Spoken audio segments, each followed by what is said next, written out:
Hello there, it's Bobby, aka Paginator. It is, the 29th of December, and I am not in Hawaii.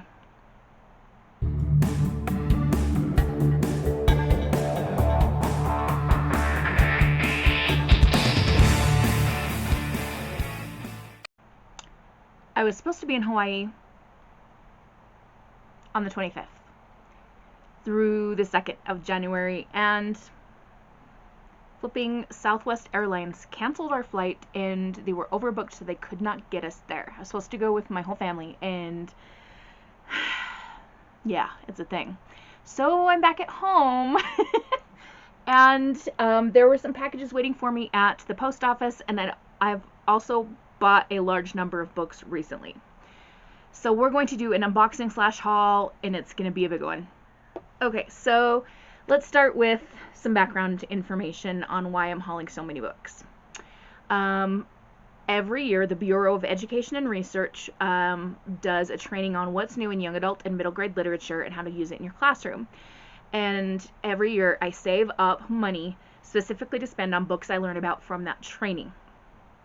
So most of the books I'm going to be showing you today are ones that I learned about in the training. I do have a few other ones that I grabbed just because I wanted to, and after my Hawaii trip got canceled, I decided that I was going to use some of my Hawaii spending money to hit up Barnes & Noble today before I came back home to my house. So yeah, this is going to be a lot of stuff. I also have a package from Scrapbookcom and my November Fairyloot box. I think it's the November one.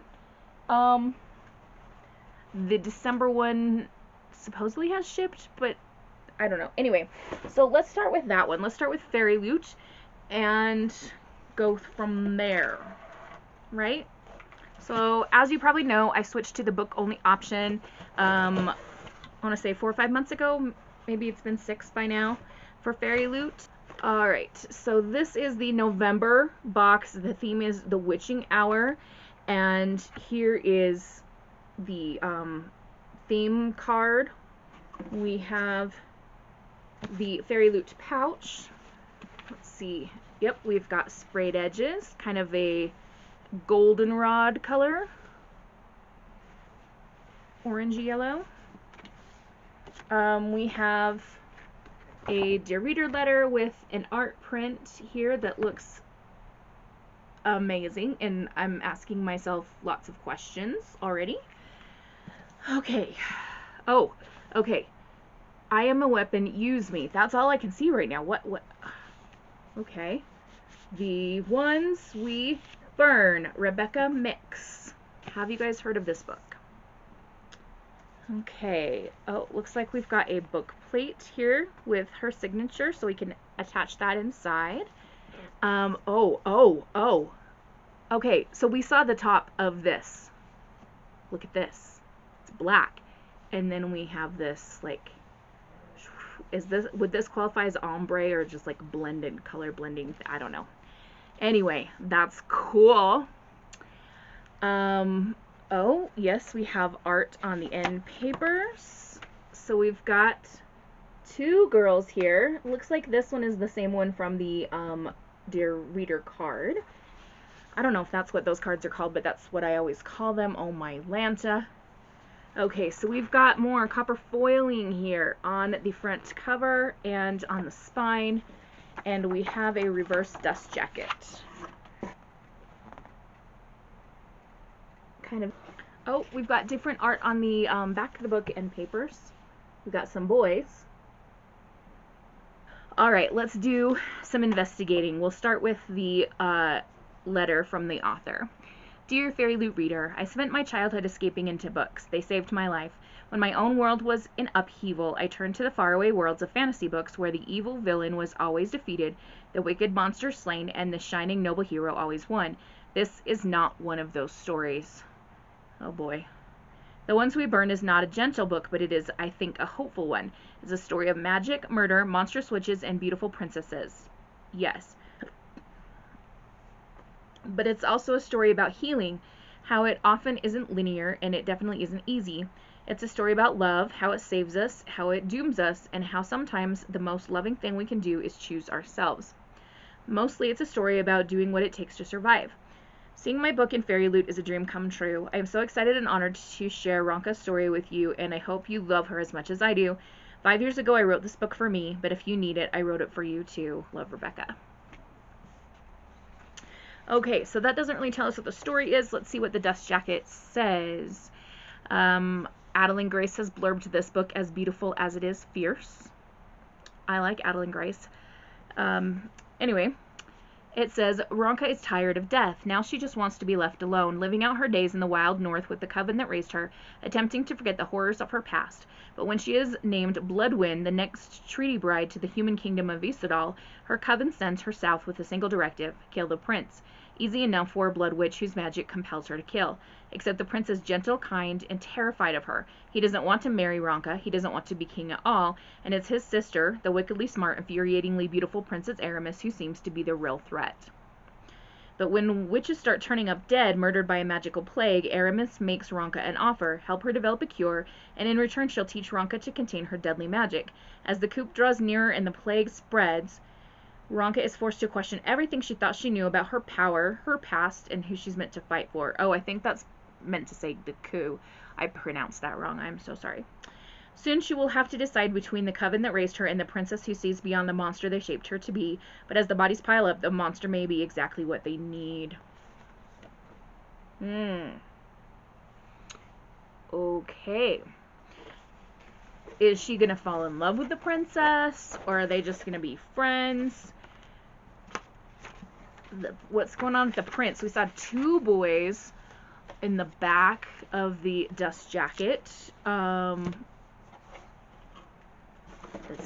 he have secrets? He probably does have secrets.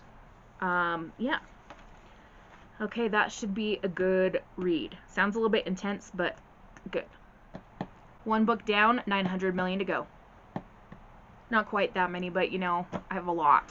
So because I have so many books, some I will read the back or the dust jacket, some I will just kind of summarize, because I don't want to take up all of your time. So, first, just a brief announcement. I had picked out these two books to go in my December TBR, thinking I'm going to be on the beach, I'm going to want big, chunky, floppy paperbacks. And I tried getting into this one, and I just couldn't get into a high fantasy right now. Plus, I was distracted by the new books that I learned about in the training and so on. So these books are going to go back on the shelf to read another time. Okay. Do I want to do another package or some books? Let's do. I'm overwhelmed.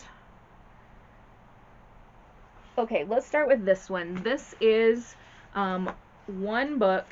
Okay, so this one is Gary Paulson's last book, North Wind, One Boy's Journey to Stay Alive Against the Odds. I heard Gary Paulson and I went, in my cart. This one tells us a deadly plague reaches the small fish camp where he lives, and an orphan named Leaf is forced to take to the water in a cedar canoe. He flees northward following a wild fjord-riven shore, thrown from one danger to the next, unsure of his destination. Yet the deeper into his journey he paddles, the closer Leaf comes to his truest self as he connects to the heartbeat of the ocean, the pulse of the sea. With hints of Norse mythology and an irresistible narrative pull, North Wind is Gary Paulson at his captivative, adventuresome best. I loved Gary Paulson dearly. Like, there's so many kids that I've gotten into reading because of Gary Paulson, and I love to read his books too. I'm very, very happy to have this in my hands. Okay, let's get into some of the books that I learned about in the book training. So we'll start with this one because it's right close to hand. This is Attack of the Black Rectangles by Amy Sarah King. I read this book less than 24 hours. It's a middle grade book. It's ideal for 6th graders, I feel like. 7th and 8th graders I think would enjoy it, but because the character is a 6th grader, I don't know if I can get my 7th and 8th graders to read this or not. But it is about a young boy, Mac, who is a 6th grader, and he and his book group are reading The Devil's Arithmetic by Jane Yolen, and they come across some passages that are blacked out with Sharpie. and they go to the bookstore and compare their copies from their teacher to the ones in the store, and they discover what the teacher has covered up is the mention of the word breasts. And Hannah, the main character, like covering her chest with her hands. Well, no crap, she's being put through the showers at a concentration camp, and yeah, she's gonna be covering up her chest. She has breasts, oh my goodness. And this teacher had like blacked out these words and also blacked out words in a bunch of other books and made some ridiculous rules. I don't know if she was a member of like the town council or something, but she's made all kinds of rules and been like the driving force behind stupid things like people aren't allowed to buy junk food within the city limits. You can't have pizza delivered. Trick-or-treating is abolished. What other ones? Like 9 o'clock curfew. Some of them are kind of reasonable, like young kids probably shouldn't be out past 9 o'clock anyway, but that's their parents' responsibility, not necessarily the towns or the police officers. They have other things to do. Anyway, so he and his friends are going to fight against this situation, and also Mac is going to be facing some fears of his own in conjunction with his dad. His dad's a piece of garbage. So anyway, it was a really good read. I really, really enjoyed it. But I think it would be ideal, like I said, for 6th graders. I went to a little independent bookstore called Jensen Books in Logan, Utah, and I bought volumes 6 through 10. So I did read all 5 of these while I was still in Utah. It's just fun to continue a series. Let's continue with some that I have read. Now this one is an adult book. It is not from the trading. It's just one that I had found. It's Meet Me Under the Mistletoe by Jenny Bayless. It was actually recommended to me from the TBR recommendation service. And it was just a cute little cozy Christmas romance. It is written for adults. Nori runs a secondhand bookshop in London, and she's visiting family and friends out in the country, and she runs into Isaac, who is like her former rival. They used to get in mud fights all the time and all that stuff, but now Isaac's really hot. You can guess that things might heat up between these two. It was a fun read, so if you're looking for something like that, I would recommend this one. It's not technically set at Christmas. It's set in like shortly before Christmas, and then like the epilogues in Christmas time or whatever, but it is a cute little cozy romance if you're looking for something like that. Okay, back to the books that I learned about from the BER training. So 12 to 22 by Jen Calanita. She wrote this as a twist on and a love letter to the movie 13 Going on 30. So in this one, our main character Harper is 12, and she has these really good ideas for these makeup videos she wants to put on TikTok, but her parents say, you know, you're not allowed to post on social media till you're 13, and she's got all these goals for what she wants to do with makeup and like her future and all these things. And one day on a strange TikTok filter, she is transported into the future where she is now 22, and all of her dreams of becoming TikTok famous are true, and she has to deal with the fact that maybe she's not the person that she wants to be. Her 22-year-old self isn't the person that 12-year-old Harper wants her to be. And with the help of her sister Reese, she's going to try to get back to her 12-year-old self. I did read this one. I thought it was kind of fun and cute. Definitely follows a similar parallel plot structure to the movie, but that was intentional by the author. This is The Well by Jake Wyatt and Chu. It is a graphic novel, and it is about a young girl who, her name is Lizen, but everyone calls her Lizzie, and she takes care of her grandfather, and she lives near, like, in a water community. Like, you travel on ferry to different places and stuff, and there's a woman who runs the ferry, or who works on the ferry, that she likes to flirt with, and life is pretty good. She gets herself, however, into kind of a pinch, and she steals some gold from a magic wishing well, and the entity that's like the guardian of the well comes to her and says, you have to pay back the wishes that you stole, and she has to complete these certain tasks before a certain amount of time runs out, or she will disappear and become like this ghost or whatever. So she's got to go on these quests, and in the meantime, there is a monster that is a kraken that has been threatening the village, and it's been kind of put in a space where it can't be harmful at the moment, but as soon as it breaks free, it can wreak havoc and kill a whole bunch of people, so there's that lingering threat as well. Again, another enjoyable read. I think this would be good for middle or high school. Another graphic novel, Wingbearer, is the first in a new series by Marjorie Liu and Tinny Isaacanian. Our main character, Zuli, is a girl who was born and raised in this magical tree full of birds, and these bird spirits. And when a bird dies, its spirit will come and the tree will grow a new leaf and it will float away, and then it becomes the bird again. So there is a threat that's coming against the tree and of all the birds in the world, and Zuli and her owl guardian, what's his name again? Frowley. So this is Zuli, this is her owl guardian. This is a friend that they meet along the way, and this is like an evil person back here. They're going to be taking off on a quest to try to save the birds and defeat the bad guy, this threat that's lurking. This is another one that I have read and I really enjoyed it, and I think it's going to be a great series for my middle schoolers. It was enjoyable for me to read as well, and the art was really, really beautifully done. Another one that I have read is Wave. This is by Diana Farid, and it is a novel in verse. This one is about Ava. She loves to surf and she loves to sing. She's got a bit of mild OCD. She loves to read the poems of Rumi, which from my understanding was he's a famous poet slash philosopher, perhaps. I'm so sorry that I'm very, very ignorant about Rumi's poems. The ones that have been translated and put into this book are absolutely gorgeous. It does have Middle Eastern or Persian roots, but she can be white passing, so sometimes people don't know that she has this Persian history in her family. She has to spend the summer volunteering at the hospital because her mom's a doctor and her mom expects her to become a doctor and all of this stuff. And her friend Phoenix had lymphoma in the past, and he's starting to get sick again.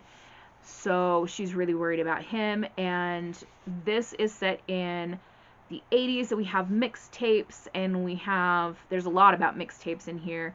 We have a lot of kind of 80s references, and we also there are a few illustrations on some of the pages. So this one here you can see are some audio tapes or cassette tapes, and then there's one with a guitar, there's one with some bubbles and just different things. So that's kind of fun to have a few illustrations in there as well.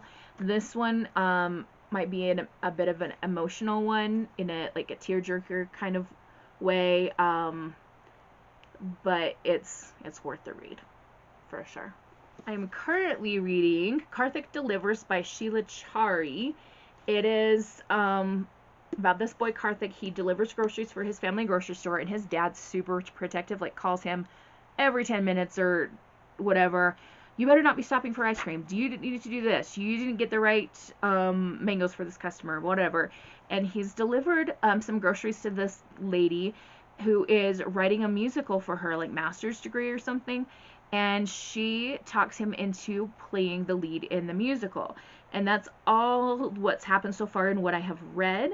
But I'm only a couple of chapters in. So I am certain that there's going to be some pushback from his dad, as well as probably the rest of his family, saying, no, you need to work, you need to help the family.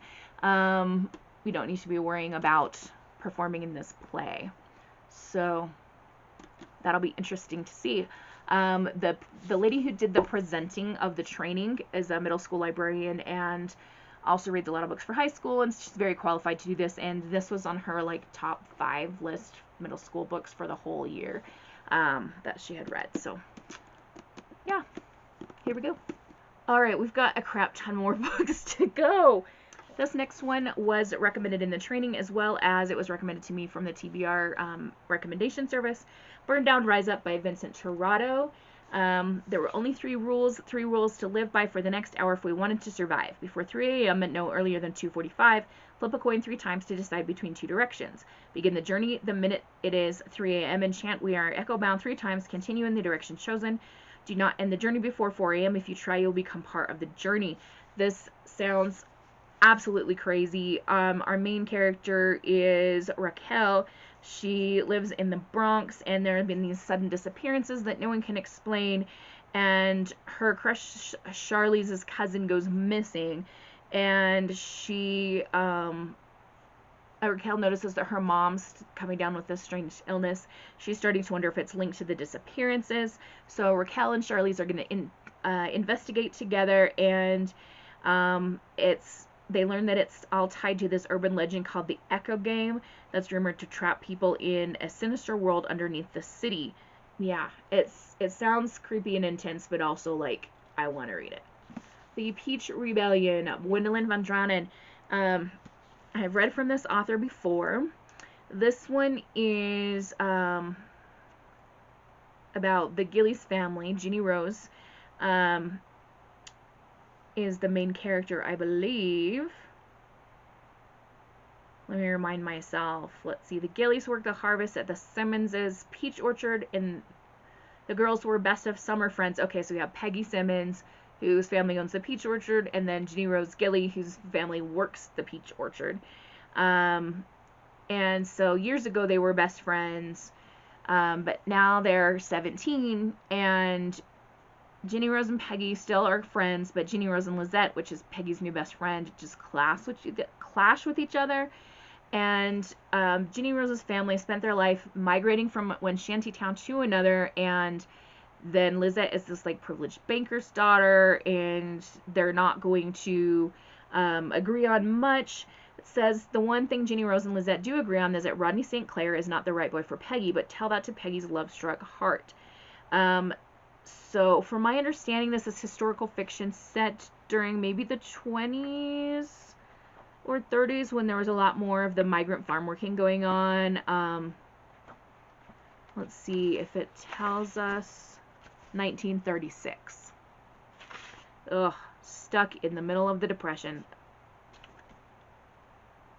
But it's good to have some historical fiction in here because I haven't read much of that recently, and I definitely need to read more. When You Get the Chance by Emma Lord. This one is supposed to be good for middle school or high school. Same with the Peach Rebellion. So we have Millie, who wants to be a Broadway star, and she is raised by this dad who's super introverted, and it's just been her and her dad since she was a baby. She has this drama club rival, Oliver, and she has these emotional moods. She calls them Millie moods, that are like intense emotion, kind of like mood swings, I'm guessing. And it says, when an accidentally left open browser window brings Millie to her dad's embarrassingly moody live journal from 2003, Millie knows just what to do: find her mom. But how can you find a new part of your life and expect it to fit into your old one without leaving any marks? And why is it that when you go looking for the past, it somehow keeps bringing you back to what you've had all along? I hope that things turn out for this girl, because that's a lot to go through. Adrift by Tanya Guerrero. This is about 2 cousins. It's told from opposing viewpoints, Coral and Issa. They are so close, they're practically sisters. They are, as I said, cousins. They grew up in the same small island in New York, and Coral and her parents leave on this months-long sea voyage, and it's like in Indonesia. And Issa is devastated they'll be separated, and then she is terrified when Coral's boat capsizes and her parents vanish. So Coral is on her own, trying to survive, and Issa's back at home trying to pray that her cousin comes home to her safely. Queen of the Tiles by Hannah Alcaf. This is another one that was recommended to me by the TBR service, as well as I learned about it in the training. And there's a little problem with the dust jacket. I blame whoever put it in the box at Amazon. I got this one from Amazon, a couple other ones I got from Amazon, and then some I got from store. Yeah, I got them from all over the place. So this one is about Najwa, who is going back to her first Scrabble competition since her best friend died a year ago. And it is at this very same competition where Trina, her best friend, died, and it's kind of macabre. And Najwa is like, okay, I'm going to go back here, I'm going to find healing, I'm going to get back into Scrabble again, and I'm not ready to give up my friend. But Trina's Instagram starts posting weird, creepy stuff. And so she's got a mystery to solve at the Scrabble tournament. And there are some other competitors that maybe were involved in Trina's death, possibly, or who knows what. So I haven't read this one yet, but I'm excited to. It's supposed to be really, really good. And I mean, that cover, look at how pretty that is. All right, let's go to the books that I got at Barnes & Noble today. I still have 2 more boxes, but we'll do the Barnes & Noble bag first. So this first one was like, I saw it and I could not put it back down. It is Nick and Charlie, a Heartstopper novella. It's not a graphic novel. It is a prose novel, but it's Nick and Charlie, and I have to read it. Apparently in this one, it's how they're dealing with Charlie's going to be going off, or excuse me, Nick is going to be going off to university soon, and Nick, who's a year younger, will be staying in high school. And are they going to be able to stay together, or will they be splitting up? And yeah, it's Nick and Charlie. If you haven't read the Heartstopper series, I highly, highly recommend it, or at least go watch the adaptation. I think it's on Netflix. Super cute and stayed really true to the books. I think they did a great job. If you've seen the adaptation and read the books, let me know what you think of it. So at Barnes & Noble, they had quite a few hardcovers that were 50% off. Yes, please. So I got The Midnight Girls by Elisa Jasinska. The gal at the checkout, she was like gaga over this book. She's like, please tell me there was another copy there. I really want to buy it. Like, I want to read this so badly. I got it, and there was another copy there. I'm not like heartless. If this had been the last one, I would have said, you know what, you just take this one. But yeah, I took some stickers off, the 50% off, and then the YA Book Club Barnes & Noble sticker. So here we have the cover, and it is in a snow-cloaked kingdom called Lechja. It's time for mischief and revelry. I'm just going to read a little bit because, again, we have lots of books to get through. It says it's Carnival season, and for the next few weeks all will be consumed with wintry balls, glittery disguises, and cavalcades of nightly torchlit sleigh parties. Unbeknownst to the merrymakers, 2 uninvited monsters disguised as girls join the fun. Zosia and Marinka are drawn to each other the moment they meet until they discover their rivals, who both have their sights set on the prince's heart. So there's more to this, and I'm going to just say on these, since I'm going to try to get through these quickly, if you want to read the full blurbs, go to Amazon or Goodreads or whatever and read them, so that we can, I mean, you understand, right? Okay. Next one is Why We Fly. This is one that I heard about in the book training as well, but I think it was mentioned as one that was just for high schoolers. I don't care. If it's okay enough, I'll let my middle schoolers read it. If it's not, it'll just be a book for me to enjoy. So there's that. It is by Kimberly Jones and Gilly Seagal. Why We Fly. You can see it's about cheerleaders. Senior year, lifelong best friends Eleanor and Chanel have a lot on their minds. Eleanor is still in physical therapy months after a serious concussion from a failed cheer stunt. Chanel starts making questionable choices to deal with the mounting pressure of college applications, but they have each other's backs just as always until Eleanor's new relationship with star quarterback 3 tears a rift between them. There's going to be some taking a knee by the cheer team during football games, and I'm not sure exactly what they're protesting, but we'll see what happens as I read it. Here's another one that was 50% off, and I'm peeling the stickers off of these as I go. This is Alicia Keys' Girl on Fire. I did learn about this in the training. Again, this is a graphic novel, and it is about a girl named Lolo. When her brother James is accosted by the police for a crime he didn't commit, Lolo knows too well how this will end if she doesn't act, but she doesn't realize how strong she actually is until she stops the assault with powers from her mind. So it's going to involve some real social issues as well as supernatural things. I think the author will be a way for me to sell this book to some kids, because I don't know. I mean, I have books by Kobe Bryant and like famous people that they will read just because they're written by famous people. I don't know. Any way to get a kid to read.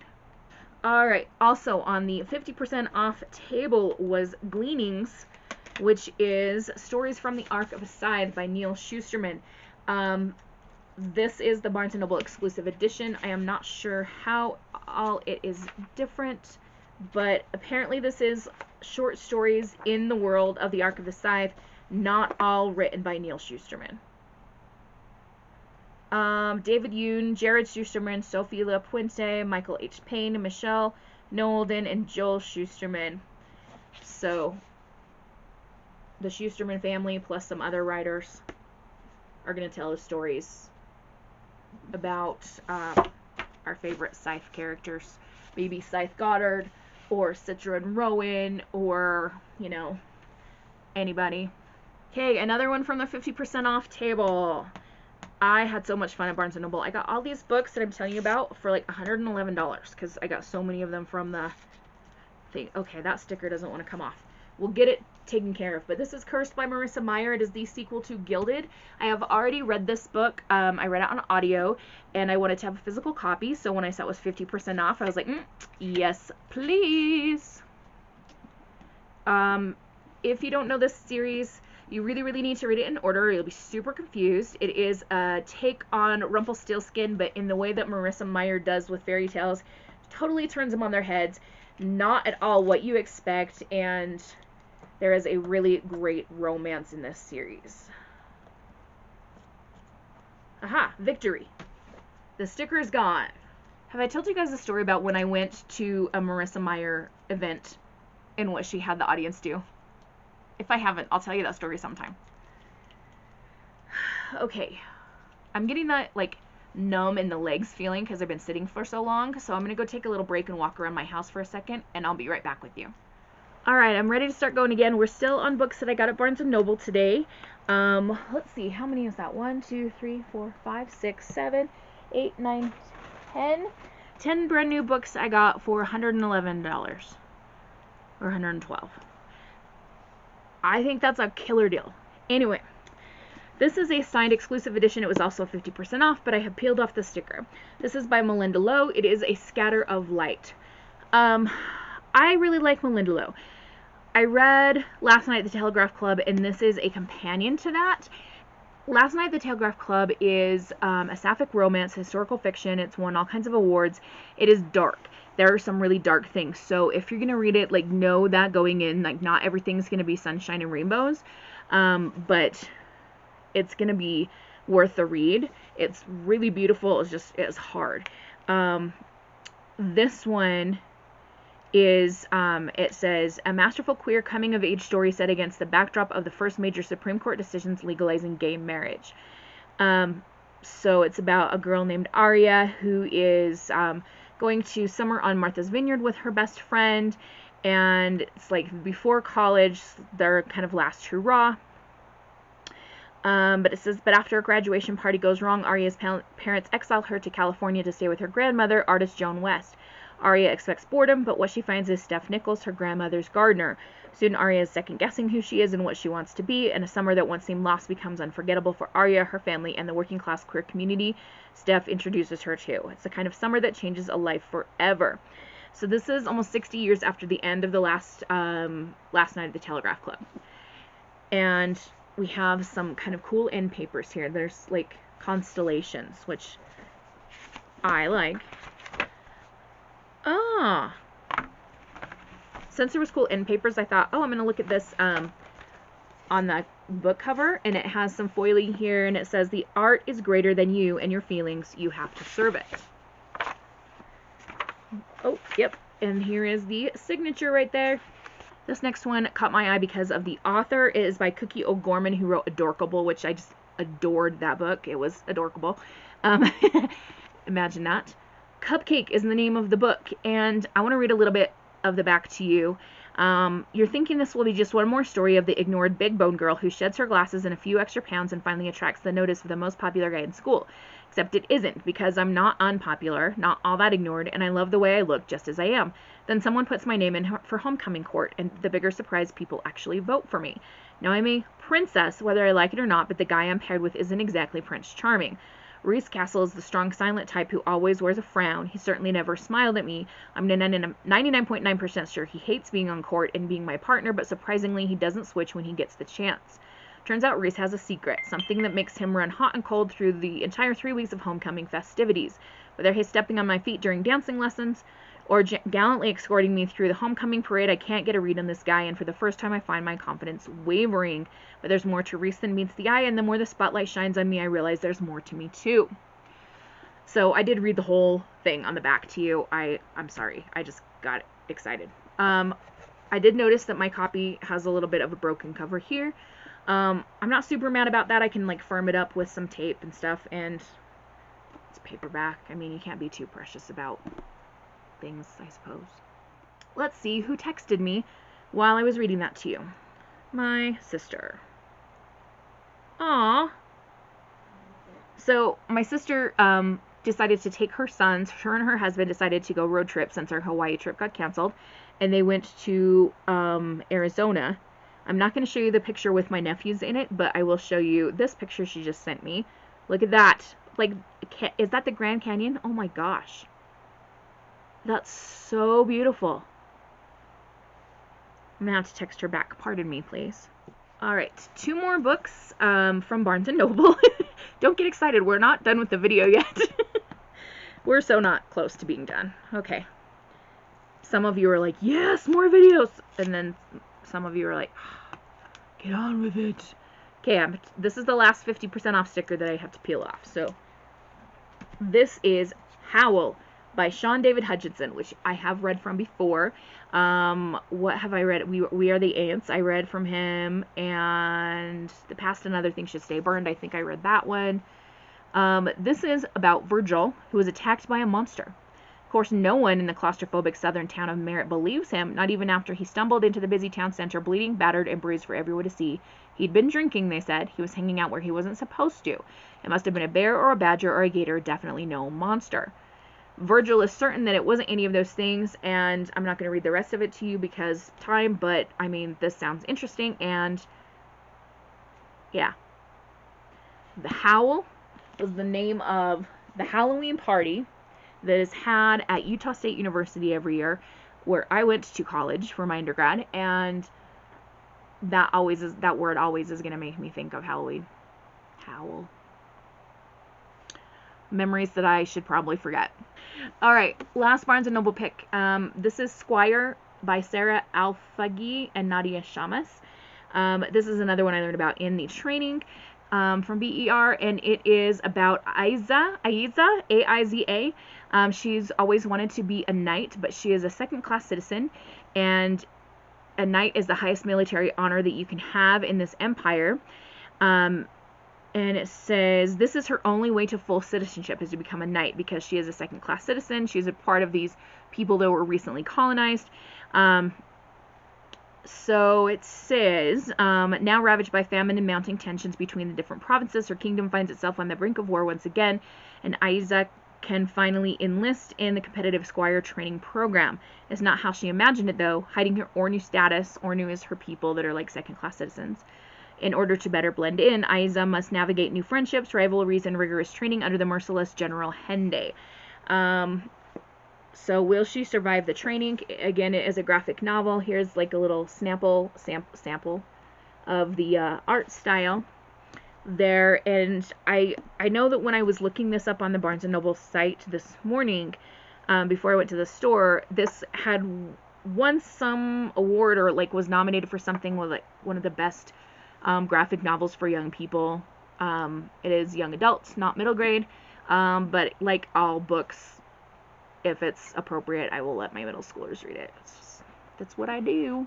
Okay, so because I am a teacher, I can get books from Scholastic, First Book, some other places, and I have 3 books that I don't have physical copies of to hold for you because they're being sent to the school address and not my address, but I'm going to tell you about them. The first one is By the Time You Read This, I'll Be Gone, Murder, She Wrote, #1 by Stephanie Kuhn. Keen, I'm not sure how she says her name, but anyway, this is a new series inspired by Jessica Fletcher from the Murder, She Wrote TV series. And so this is a young adult novel about Beatrice, and she is the great-grandniece of Jessica Fletcher, the famous mystery writer. And so this Beatrice, she's wanting to solve the unsolved murders in her small town of Cabot Cove, Maine, just like Great Aunt Jessica used to do. And her best friend Jackson goes missing, and so this time the mystery is personal and she has to solve it. I'm really excited for this one. Also from Scholastic, I got The Door of No Return, which is Kwame Alexander's new book. He writes verse novels, and this one is about 11-year-old Kofi. He lives in a village in Upper Quanta. I don't know if that's a fictional place or not. And he loves playing games with his grandfather and swimming in the river. And he's warned, though, don't ever go to the river at night. That's where the monsters are, the things that you don't know about, the beasts. And one night, something unthinkable happens, and in a flash, Kofi's world turns upside down, and he ends up in a fight for his life, where he has to journey across land and sea away from everything he loves. And of course, he'll be taking on these mythical beasts because we wouldn't have heard about them otherwise. And the other book that I'm getting from Scholastic is The Lost Dreamer by Liz Huerta. The cover for this one is stunning. I'm sure the editing me will put a picture of it up here. This is about Indir, and she is descended from a long line of seers, able to see beyond reality. So she carries this gift of dreaming truth, and it says here, but when the beloved king dies, his son has no respect for this time-honored tradition of the dreaming truth. King Alcan wants opportunity to bring the dreamers to a permanent end, an opportunity Indir will give him if he discovers the 2 secrets she's struggling to keep. As violent change shakes Indir's world to its core, she is forced to make an impossible choice, fight for her home or fight to survive. And she's never been formally trained, so she's going to have to use her wits, and, you know, to see if she can make it through this strange challenge. Okay, we have a package from Scrapbookcom, which I think is going to be a nice break, because then we have another big box of books. I will say, though, I had previously made a video of a flip through of my Hawaii trip bullet journal, and I might take that down because of the whole fiasco with the trip, but I also might leave it up. I don't know. What do you guys think? Okay, so Scrapbook.com, like I said, this is me craft supplies. We have a lot of these packing bubbles. Okay, so I got some distress crayons, and I think actually everything I got was Tim Holtz in this one. These are like, if you've seen the King, I think King Art is the brand, the gel sticks. They're like these, the similar product to those. They're like kind of a water soluble thing. You can color with them and you can blend them really nicely. You can use water to blend them or just a soft brush. And I got some of these neutral toned ones to use in my junk journaling. These are Tim Holtz Ideology flashcards. Just have little words. You can see focus, noted. Does that say think? Yeah. Oh, here's the list of all the ones. You have objects, travel, curious, family, explore, good, time, stuff, you, XOXO, create, magic, etc. So they're just little cards to use in journaling. And we have some more Tim Holtz stuff. This is Rusty Hinge embossing glaze. Rusty Hinge, just like it sounds, is like the color of rust, and I want to use this in creating a rust effect on a couple of projects that I'm working on or have planned. This is some Distress Spray Stain that is tarnished brass. So it has, I believe it has mica flakes in it, and it's going to be like metallic and shimmery, shiny. It's kind of old, like an antique gold kind of color. Even though it says tarnished brass, it looks more like gold to me. But anyway, you know, there. And speaking of mica, mica makes things shimmery, shiny. This is a jar of mica flakes. So I actually need to do some more research to learn how to use these exactly. They're translucent, so I think that I can add them to any distress stain or ink or oxide to create the shiny effect that mica gives you. But again, I need to do some more research before I just dive in. We have one more box. After the book training, I got on First Book right away. First Book is an amazing organization. It helps teachers and schools get books for very, very low prices. It's kind of, they work with publishers to get deals and that kind of thing. And if your school qualifies, then you can order books. And I got my school signed up to do this, so we had to go through like a whole verification process and all this stuff. But that means now that I can order books for low prices. This is one that I know my kids are going to be super excited for. It is Dead Flip by Sarah Farizan, and it was recommended to us by the trainer as a book for kids who like Stranger Things. And I have some kids who are obsessed with Stranger Things. This is about Sam, who had gone missing, and growing up, Sam, Maz, and Corey were best friends. They're like inseparable. They loved Halloween, arcade games, etc. But now it's 1992, and Sam has been missing for 5 years. So he went missing in, what would that be, 87? Can I do math correctly? Corey and Maz aren't speaking anymore. They've gone their separate ways, their own friend groups, etc. Corey is sure Sam is dead, and Maz thinks he may have been kidnapped by a supernatural pinball machine. So Corey and Maz are going to have to come together when Sam returns. But he's not 17 like the other ones are. He's still 12 years old. Where has he been? Why hasn't he aged? What secrets are they hiding? I am here for this investigation. It reminds me a little bit of The Flight of the Navigator, the movie where the kid comes back after being abducted by aliens and he has not aged. I hope this is going to be good. I really, really hope it's going to be good. This one is by Tracy Chee, who wrote the Reader series.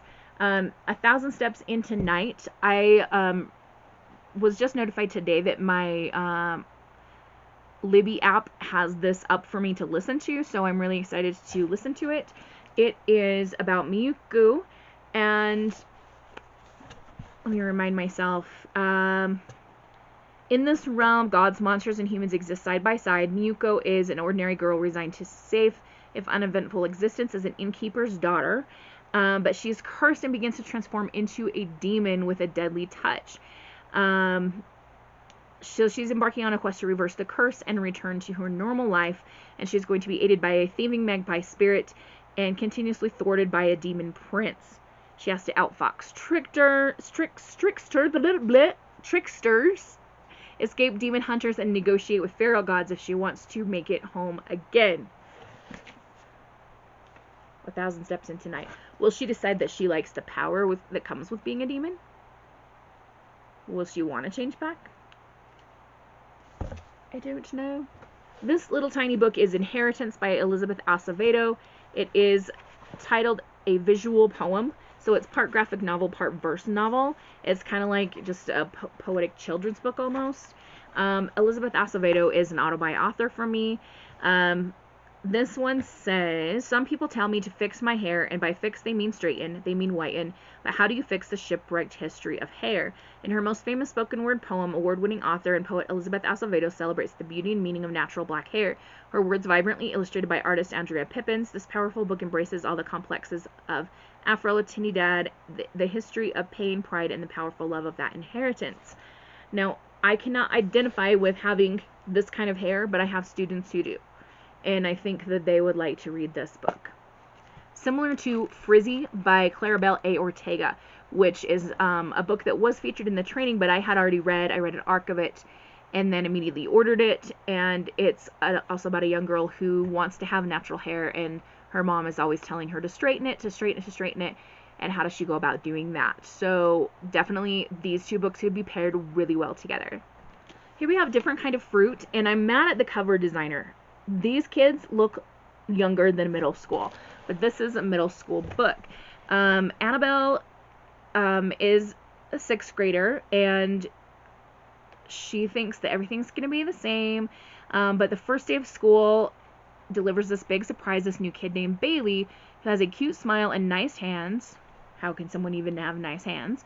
It turns out 6th grade is going to be anything but the same, and when her father reveals that he and Bailey have something big and surprising in common, Annabelle begins to realize how labels she thought were fixed, same, different, boy, girl, gay, straight, and even fruit and vegetable, aren't so clear-cut after all.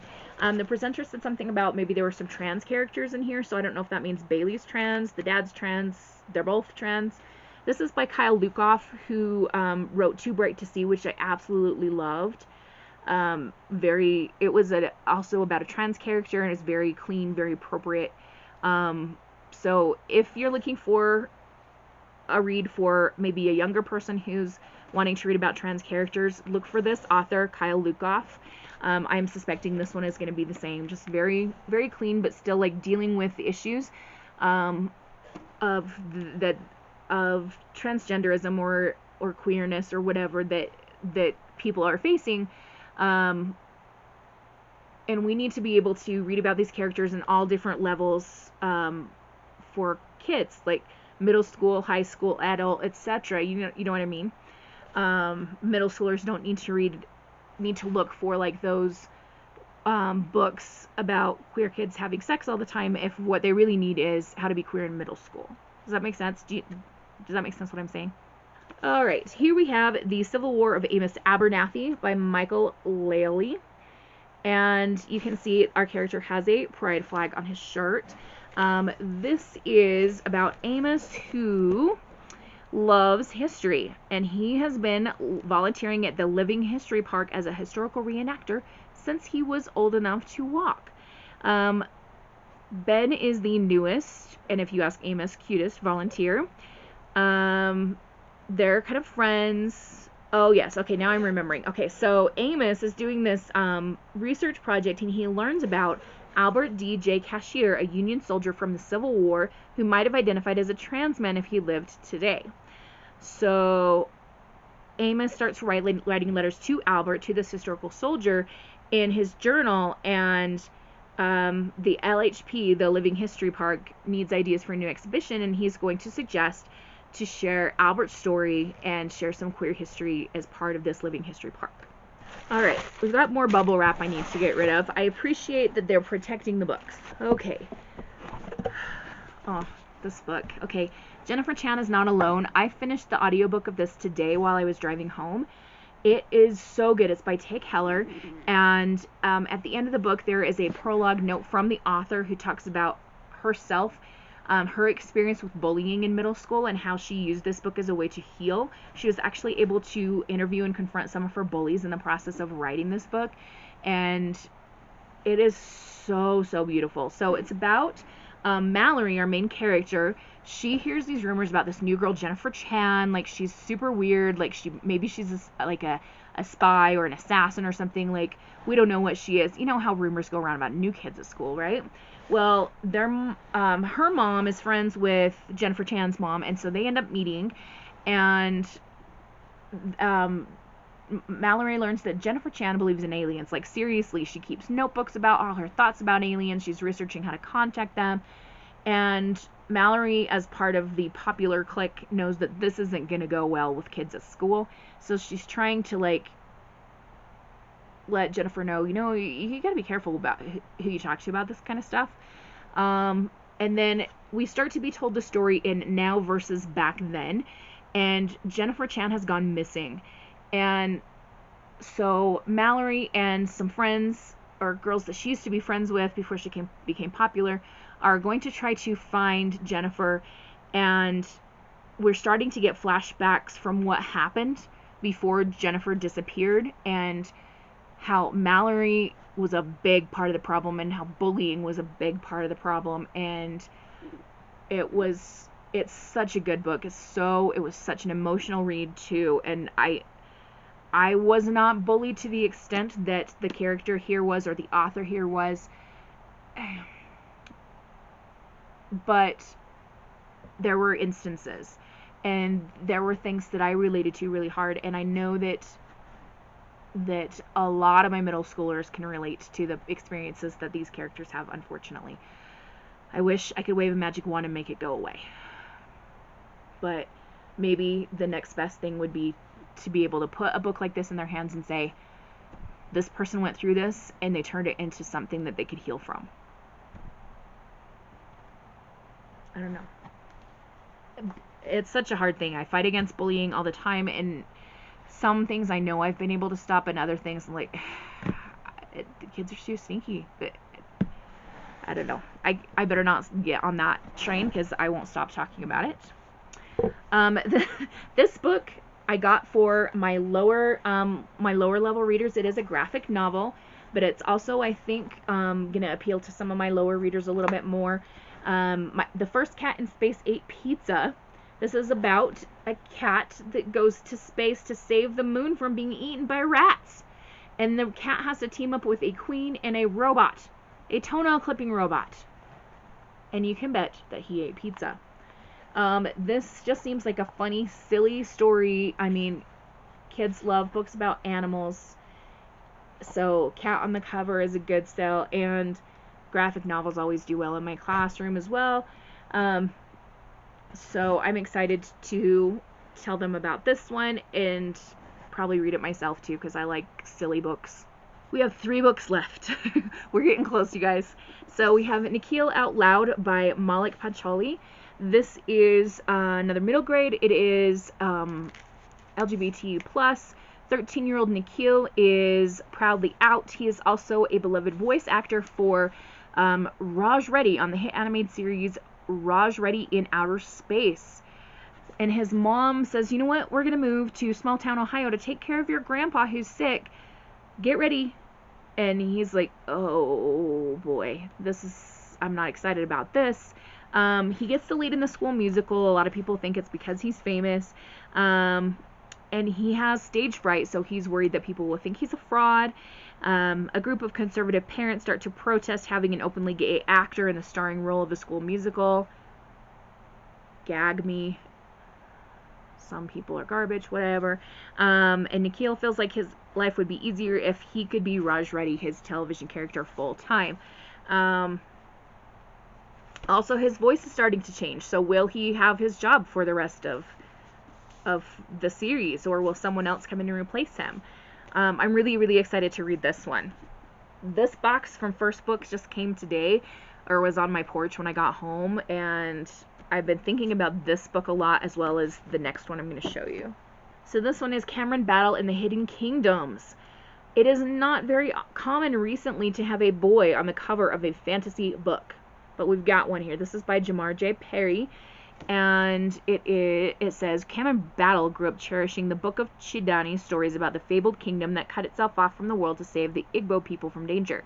Passed down over generations, the book is Cameron's only connection to his parents who disappeared 2 years ago.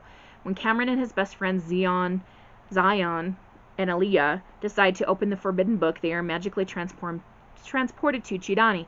Instead of a land of beauty and wonder, they find a kingdom in severe danger of utter destruction. The people of Chidani have been waiting for the last descendant to return and save them.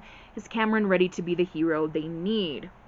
The second book is called Cameron Battle in the Escape Trials. There's a little picture down here. I really hope this is going to be good, because again, boy on the cover of a fantasy. Years ago it was all boys on the cover. Now it's like 99.9% girls on the cover, and don't get me wrong, I'm super excited about that, but also my poor boys. They want to read a book with a boy on the cover sometimes. Okay, one more, and this is A Taste of Magic by J.L.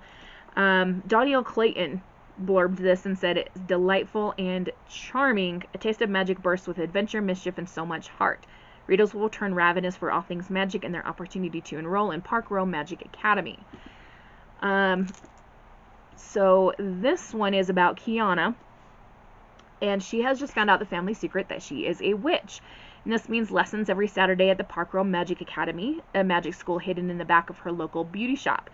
She learns spells, charms, and potion recipes, and getting a wand to match her hair's curl pattern. That's kind of cool.